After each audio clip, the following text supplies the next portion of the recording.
August 13th, 1944. The heat inside the turret of an M4 Sherman is suffocating, but the silence is worse. We are sitting on the high ground just south of Argentan, France. The engines of the United States Third Army are idling, a low, grumbling vibration that travels through the boots of 20,000 men. To the north, less than 15 miles away, the horizon is flickering. Dull thuds roll across the gap, the sound of Canadian artillery pounding the German 7th Army. General George S. Patton stands by his command car, dust coating his stars, his eyes fixed on that northern horizon. He knows the tactical situation better than he knows his own scripture. He has the German Wehrmacht by the throat. His tanks are fueled, his men are adrenaline pumped, and the road to Falaise is wide open. But the order coming down the wire from General Omar Bradley, backed by the Supreme Commander Dwight D. Eisenhower, is not attack. It is the one word Patton hates more than any other in the English language: halt. The decision made in these next few hours will determine the fate of 50,000 German soldiers and spark one of the most bitter controversies of the Second World War.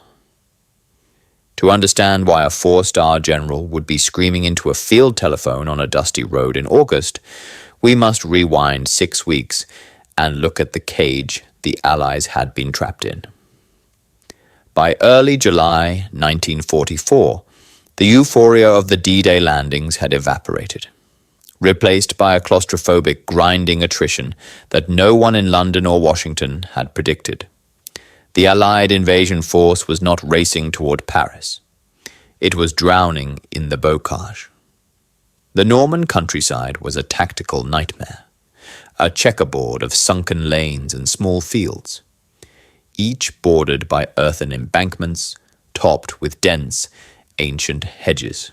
These hedgerows were thick enough to stop a tank and high enough to hide a German anti-tank squad until they were 10 yards away. For 6 weeks, the war was measured in inches. The American First Army, under Lieutenant General Omar Bradley, was bleeding itself dry, fighting for nameless pastures. On the eastern flank, the British and Canadian forces under General Bernard Montgomery were locked in a titanic static slugging match for the city of Caen against the bulk of the German Panzer divisions. The Germans, though outnumbered in the air, were masters of this defensive terrain. They had turned Normandy into a meat grinder. The Allied plan was dangerously behind schedule.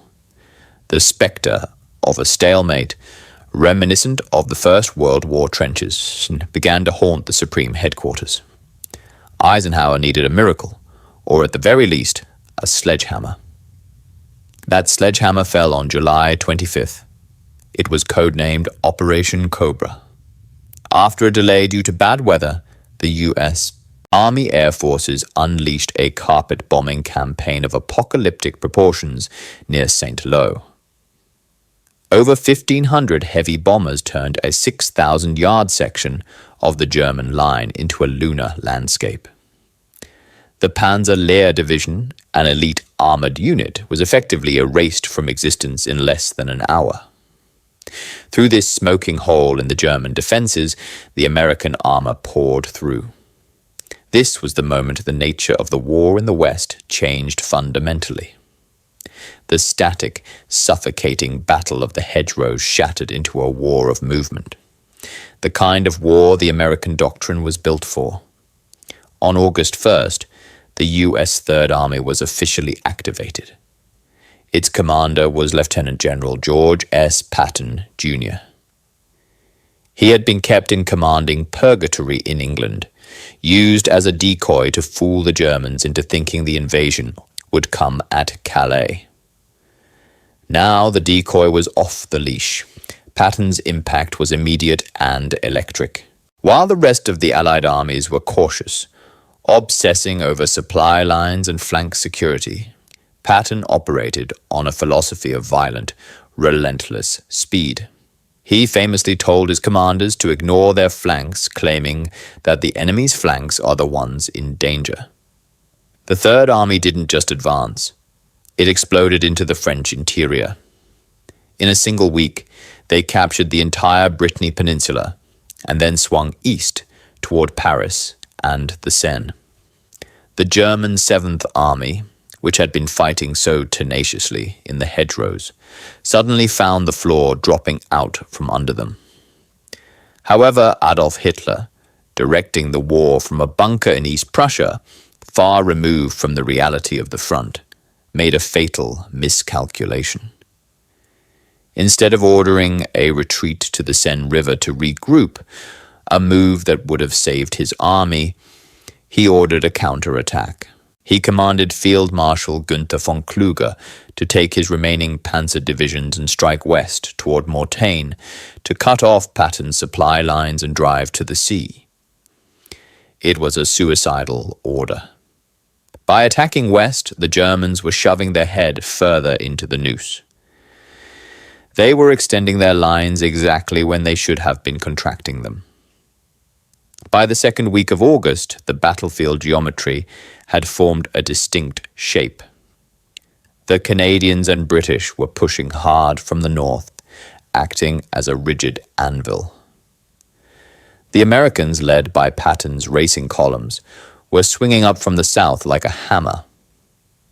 Caught between them were the 5th Panzer Army and the 7th Army, nearly 100,000 men, thousands of vehicles, and the remnants of the Wehrmacht's power in France. They were clustered in a shrinking pocket of territory centered around the medieval town of Falaise. The trap was set, but closing it required synchronization between two massive Allied armies that were moving at vastly different speeds and operating under different tactical realities. The Americans were sprinting across open country. The Canadians were wading through layers of entrenched SS defenses. This disparity in momentum was about to create a political and military crisis at the very highest levels of command. While Patton's tanks were tearing up the asphalt of southern Normandy, the situation on the northern face of the pocket was a different war entirely. If the American sector was a race, the Canadian sector was a brawl in a graveyard. The 1st Canadian Army, under General Harry Crerar, was tasked with driving south from Caen to Falaise. This was the anvil against which the Germans were supposed to be crushed. But the anvil was cracking. The Germans had always known that the shortest route to Paris lay through the flat plains south of Caen, so they had stacked their deck accordingly. Facing the Canadians were the fanatical remnants of the toughest units in the German order of battle. The 12th SS Hitlerjugend Division and the heavy Tiger tanks of the 101st SS Heavy Panzer Battalion. These were not conscripts surrendering with hands high. These were ideological warriors fighting for survival in terrain that favored the defender. Every farmhouse was a fortress. Every copse of trees concealed an 88mm anti-tank gun. On August 8th, the Canadians launched Operation Totalize to break the deadlock. It was an innovative night attack using converted armored personnel carriers to bypass German fire zones. They gained ground, but the cost was exorbitant. They were fighting for yards, taking heavy casualties for every mile gained. By August 12th, they were still several miles north of Falaise, bogged down by frantic German resistance. This effectively created a lopsided battlefield. To the south, the Americans were moving at 40 miles a day. To the north, the Allies were moving at 400 yards a day. The geometry of the trap was simple but deadly. The Germans were retreating east through a funnel. The neck of this funnel was defined by two towns, Falaise in the north and Argentan in the south. The distance between them was roughly 20 miles. If the Allies could plug this 20-mile gap, the entire German 7th Army would be encircled and annihilated. This brings us to the invisible lines that govern warfare. On the Supreme Allied Commander's map, the battlefield was divided by strict army group boundaries. These were not mere suggestions. They were rigid legal borders designed to prevent two massive friendly armies from colliding and slaughtering each other in the fog of war. The plan dictated that the Canadians would push south to capture Falaise, and the Americans would push north to capture Argentan. They were to meet in the middle. But war rarely respects lines drawn on paper. By August 12th, Patton's 15th Corps, led by General Wade Hazlip, had captured Alençon and was hurtling north toward Argentan. They were ahead of schedule, full of fuel, and encountering only disorganized resistance. They reached Argentan and looked north. The road was open. The Canadians were nowhere to be seen. They were still fighting bitterly miles away. This created a tactical dilemma that would become the subject of arguments at war colleges for the next 80 years. Patton was the hammer, swinging fast. The Canadians were the anvil, sitting still. Patton saw the empty space between Argentan and Falaise not as a boundary, but as an opportunity. He realized that if he kept driving north, he could cross the international boundary, link up with the Canadians himself, and seal the pocket before the Germans could escape. The trap was ready to snap shut. The only thing standing in Patton's way was not the Wehrmacht, but the chain of command. To understand the tragedy of the next 48 hours, we have to look through the eyes of the two commanders staring at each other across that 20-mile gap. They were fighting the same enemy, but they were experiencing two completely different wars. For George Patton, the situation at Argentan was maddeningly simple. He was a cavalryman by soul. He believed that in war, momentum was life. If you stopped, you died. If you moved, you won. By August 12th, his Third Army was not just winning, it was feasting. His 15th Corps had effectively outrun the maps they had been issued. They were capturing German supply depots untouched, eating German rations, and driving on German fuel. They were sitting on the N24 highway at Argentan, engines running. Patton looked at the map and saw a killing sack. He knew the Germans were disorganized. His intelligence report showed enemy columns fleeing east, bumper to bumper. He did not care about the army group boundary that Eisenhower had drawn on a map back in England. To Patton, a line on a map was a bureaucratic fiction that should never take precedence over the destruction of the enemy. He famously remarked to his staff during this campaign, "I don't want to get any messages saying that we are holding our position. We are not holding anything. Let the Hun do that. We are advancing constantly." When he looked north and saw no Canadians, he didn't see an ally struggling against a tough opponent. He saw an empty space that he could fill. His logic was brutal. If the Canadians couldn't reach their objective, he would reach it for them. He wasn't just willing to close the gap. He was eager to humiliate Montgomery by doing the British Army's job for them. 20 miles north, the reality for Lieutenant General Guy Simonds, commanding the 2nd Canadian Corps, was not a race. It was a nightmare. Simonds is often considered the most brilliant Canadian general of the war, but no amount of brilliance could change the terrain or the enemy in front of him. While Patton was chasing retreating infantry, Simonds was staring down the barrels of the 12th SS Panzer Division Hitlerjugend. These were not the disorganized units facing Patton. The 12th SS was comprised of teenagers raised on Nazi ideology, commanded by hardened veterans of the Eastern Front. they were fighting a desperate rearguard action to hold the jaw of the trap open for their comrades. They knew that if they lost Falaise, the army died, so they turned every hill into a fortress. On Hill 195 and along the Laison River, the Canadians weren't driving down highways. They were fighting hand-to-hand in ravines. Canadian tanks were being picked off by 88mm flak guns hidden in haystacks. The casualty rates in the Canadian infantry battalions were reaching First World War levels.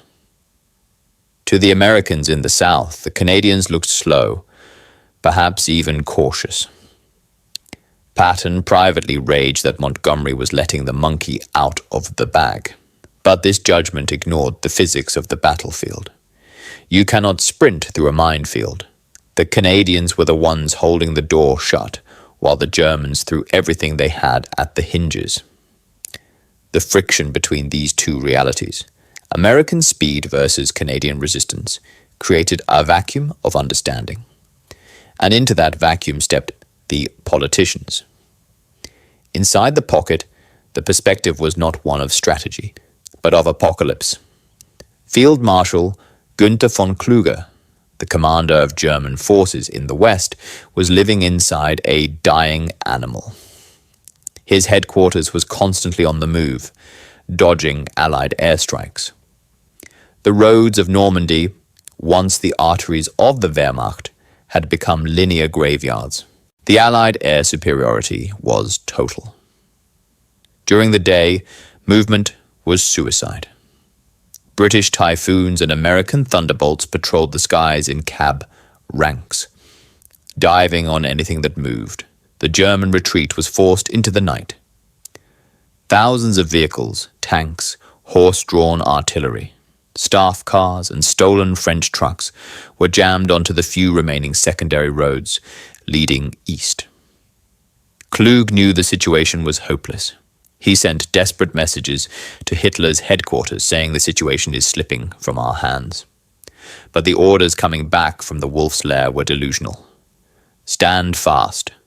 No retreat. Counterattack.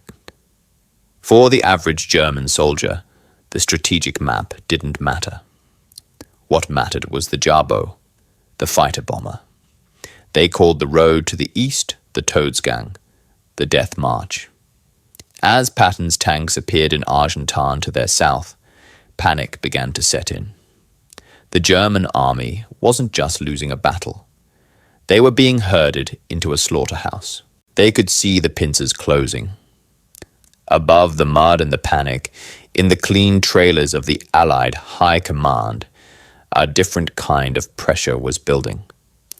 General Omar Bradley, commanding the U.S. 12th Army Group, was the man with his finger on the button. He was known as the GI's general, cautious, methodical, and deeply protective of his men. As he watched Patton's arrow shoot north toward the Canadian line, he didn't feel triumph. He felt anxiety. Bradley was haunted by the specter of friendly fire. In 1944, there was no GPS tracking. No digital Blue Force trackers.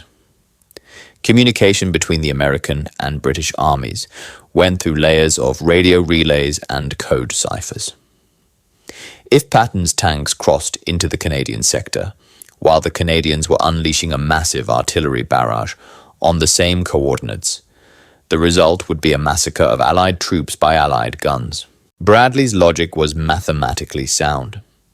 A head-on collision between two armored armies, both moving at full speed and firing live ammunition, was a recipe for disaster. Furthermore, there was the rigid discipline of the coalition. The Supreme Commander Dwight D. Eisenhower had a terrifyingly difficult job. Keep the alliance from fracturing. If American troops ran over British objectives, it would look like the Americans were saving the incompetent British. It would be a political humiliation for Montgomery. Eisenhower had to balance military efficiency with political unity. So, when the reports came in that Patton was at Argentan, Looking north at the empty road, Bradley and Eisenhower had to make a choice. Risk a chaotic, potentially fratricidal collision to seal the trap tight. Or follow the plan, halt the Americans at the boundary line, and wait for the Canadians to close the door. They chose the plan, and that choice would trigger the most explosive phone call of the European campaign. The morning of August 12th, 1944, broke hot and dusty. At the headquarters of the 15th Corps, General Wade Highslip was a man standing on the edge of a precipice. His corps, the spearhead of Patton's army, had captured Alençon and pushed the 5th Armored Division and the French 2nd Armored Division right up to the outskirts of Argentan. Through the haze of battle smoke, his forward observers could see the chaotic movement of the German columns fleeing northeast. Highslip was a professional. He knew that technically his authority ended at the boundary line drawn on his map, just south of Argentan. But he also knew that in war, opportunity is fleeting. He radioed Patton with a simple electrifying status update. His units were ready to advance. They had the fuel, they had the ammo, and most importantly, there was almost nothing in front of them. The German defenses facing south had crumbled. Patton, sensing blood in the water, immediately authorized Highslip to push on slowly to the boundary line and prepare to jump it. Patton was already mentally in Falaise. He began drafting plans to drive not just to the boundary, but through it to meet the Canadians and shake hands on the rubble of the German army. By the afternoon of August 12th, the forward elements of the American 5th Armored Division were practically vibrating with anticipation. They were receiving fire, but it was sporadic. Desperate rearguard actions from German units trying to buy time. The main body of the enemy was running away, not fighting. At 2000 hours, Highslip called Patton again. The situation was critical. His troops were now sitting on the boundary line. To go further would be a direct violation of orders from the Supreme Headquarters. He needed permission to cross. Patton didn't hesitate. He got on the secure line to General Omar Bradley's headquarters. The conversation that followed is the stuff of military legend, though the transcripts are dry. Patton didn't ask. He demanded. He told Bradley that he had elements ready to drive on Falaise. He famously argued, "We have the opportunity to destroy the entire German army west of the Seine." But on the other end of the line, Bradley was immovable. He was staring at the same map, but seeing a different danger. He cited the inability to distinguish between American olive drab tanks and Canadian olive drab tanks in the dust and chaos. He worried that the Canadian artillery, already registered on the road south of Falaise, would obliterate the American vanguard. The tension in the command tent was palpable. Patton was offering total victory. Bradley was demanding safety and order. Then the order came down. It wasn't the green light Patton was praying for. It was a red light. Bradley ordered Patton to halt his advance at the Argentan line. He was not to go 1 inch further north. Patton was incredulous.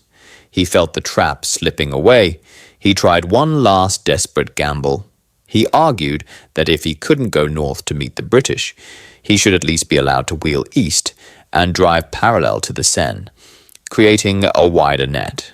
But for the moment, the primary trap, the Falaise Pocket, was to remain open on the southern side. The order was relayed to the men in the tanks at Argentan. Engines were cut. Drivers climbed out of their hatches, lighting cigarettes, looking north at the road they were forbidden to take. And while the Americans sat idling, the Germans kept moving. The phone call that night between Patton and Bradley was not a tactical discussion. It was a collision of philosophies. When Bradley confirmed the order to halt, Patton exploded. He knew that every hour the Americans sat still was an hour the Germans used to escape. In his diary and later accounts, the fury of that moment is palpable.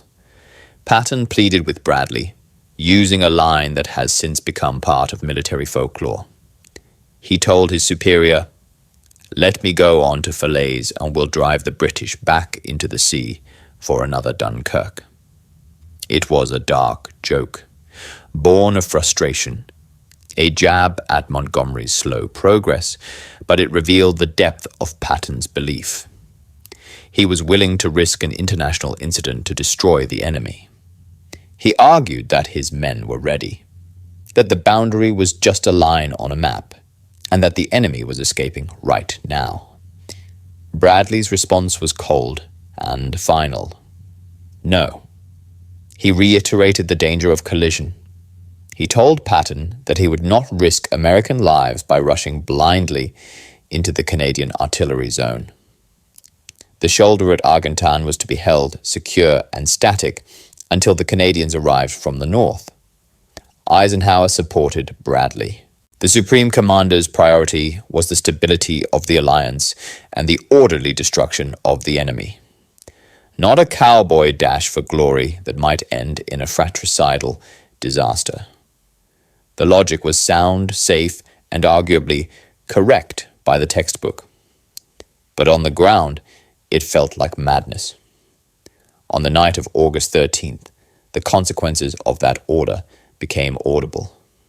At the forward outpost of the U.S. 90th Infantry Division near Argentan, American GIs lay in their foxholes, listening. In the darkness, the gap between them and the Canadians was still about 15 miles wide. Through that corridor, the noise was deafening. It was the sound of a beaten army running for its life. Thousands of German vehicles, moving without lights, streamed through the gap. Staff cars, Tigers, half-tracks, and horse-drawn wagons clogged the roads, pushing east toward the Seine. The Americans could hear the engines. They could hear the shouting of German officers trying to unsnarl traffic jams. They had the artillery and the tanks to cut this road, but they were forbidden to move. General Hyslop, commanding the 15th Corps, watched in frustration as the targets slipped past. He later noted that he could have closed the gap in 24 hours. Instead, for 4 agonizing days, the Argentan halt remained in effect. The Americans held their ground. The Canadians fought their way south, yard by bloody yard. And through the open door, the core of the German 7th Army, including the headquarters staff and the surviving Panzer divisions, slipped away to fight another day. It wasn't until August 16th that the order was finally given to resume the advance, and by then, the easy moment had passed. The final closure of the pocket would not happen at Argentan, but further east, at a place called Chambois, and it would not be a bloodless maneuver. It would be a slaughter. The tragedy of the halt is not just that the Germans escaped. It is what happened when the door finally slammed shut. The gap did not close on August 13th. It remained open for nearly a week of hesitation and slow grinding. It wasn't until August 19th that the closure finally happened, not at Argentan, but a few miles northeast at the village of Chambois. And it wasn't Patton's tanks that sealed it alone. It was a chaotic, desperate meeting between the U.S. 90th Infantry Division, coming from the south, and the Polish 1st Armored Division, fighting down from the north. When the handshakes finally happened at Chambois, the pocket had ceased to be a battlefield and had become a slaughterhouse. The Germans who hadn't escaped in time were now compressed into a tiny area of farms and sunken lanes, subjected to the most concentrated artillery bombardment of the war. The area became known as the Corridor of Death. Allied pilots flying over the area reported the smell of death reaching them at 2,000 feet. On the ground, the scene was apocalyptic. Because the trap had been squeezed so slowly, the Germans had been forced to abandon their heavy equipment in a panic. The roads were choked with miles of burning Panther tanks, horse-drawn carts, and staff cars, all smashed together by Typhoon rockets and 105mm howitzer shells. Dwight D. Eisenhower toured the battlefield 2 days after the surrender. The man who had ordered the halt, prioritizing order over speed, was visibly shaken by the result of the compression. He later wrote in his memoir, "The battlefield at Falaise was unquestionably one of the greatest killing grounds of any of the war areas. It was literally possible to walk for hundreds of yards at a time, stepping on nothing but dead and decaying flesh. The cost of the delay was visible in the ruins. While 50,000 Germans were captured and 10,000 killed in the final closing, the halt had allowed the hardened core of the SS and Panzer divisions to slip through the net. These were the veterans who would reorganize, rearm, and return to haunt the Americans 4 months later in the snows of the Ardennes during the Battle of the Bulge. The victory was massive. The German 7th Army was effectively destroyed as a fighting force, but it was an imperfect victory. The silence that fell over the gap on August 21st was heavy with the knowledge that the war could have ended right there, but didn't. The strategic bill for the Argentan halt would not arrive immediately. It would arrive 4 months later in the frozen forests of the Ardennes. While the Falaise Pocket was a catastrophic defeat for the Third Reich, it was not the death blow Patton had envisioned. Intelligence estimates conducted after the battle revealed the uncomfortable truth. Somewhere between 20,000 and 50,000 German soldiers had managed to escape through the gap during those critical days of hesitation. Crucially, it wasn't just the riflemen who escaped, it was the brain trust. The headquarters staff of the 5th Panzer Army and the 7th Army largely slipped the net. The commanders, the logistics officers, and the veteran NCOs, the skeletal structure upon which a new army could be built, survived. They retreated across the Seine, dragging with them the tactical experience of how to fight the Americans. These were the men who would regroup behind the Siegfried Line. They were the men who would execute the shock offensive in the Battle of the Bulge in December 1944. If the gap had been closed on August 13th, the units that spearheaded the Bulge might have been rotting in French fields. Patton's intuition that the war could have been won in 1944 was likely an exaggeration, but it was not entirely fantasy. The controversy of the halt also permanently scarred the Allied command structure. It crystallized the divide between the American school of warfare, aggressive, risk-taking, speed-oriented, and the British school, methodical, cautious, and resource-heavy.